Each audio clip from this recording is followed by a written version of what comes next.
So has the West Tennessee Home Builders Association and the West Tennessee housing market recovered from the crash of 2008? The simple answer is no, we haven't.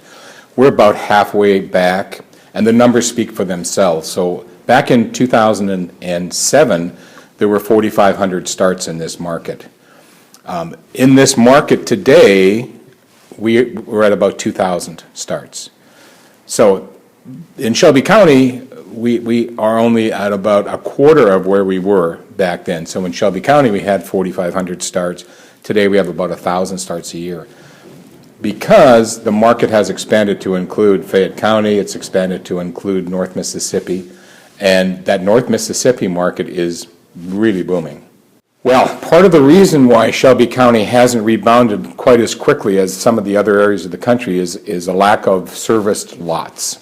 So in 2008, the developers pulled in their horns. They didn't do any more land development.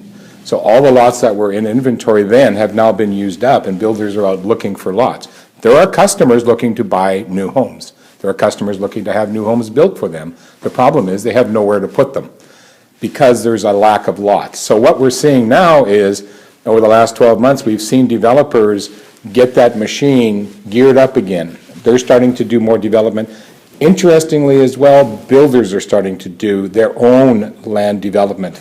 So we're seeing builders who are working on their own projects for their own use in places like Arlington and Collierville. Big subdivisions, 300, 400, 500 lots, that'll be coming online next year.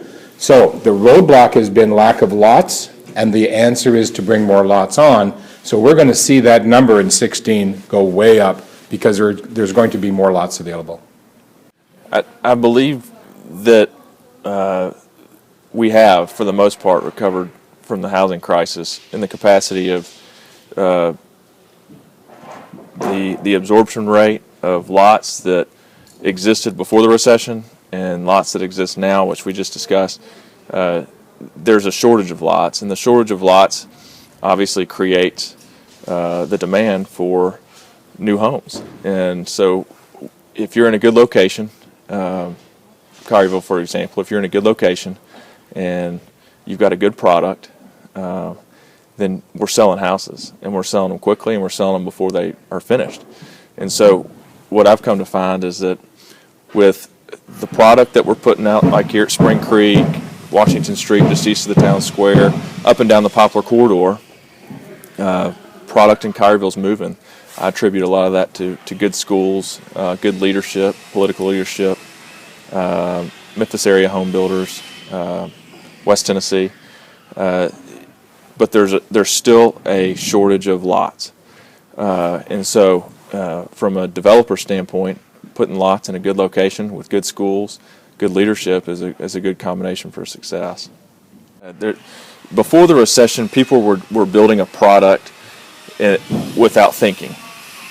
So from a home builder's and a developer's perspective, really a developer's perspective, we look at the demographics of an area, what's around us, and then we try to serve that market.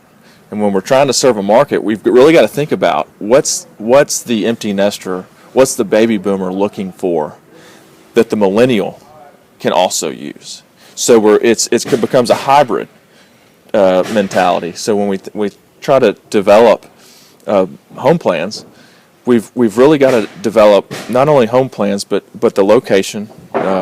There's a lot of infill communities in Collierville that we've kind of revitalized areas like just east of the Collierville Town Square, where we've built floor plans that serve the empty nester community and they serve the millennials, which is really fantastic. And what it does is it puts a little more square footage on the first floor, not as much square footage on the second, but it serves both parties. And you've got to do that. That's good business. And when you serve both parties, your market broadens.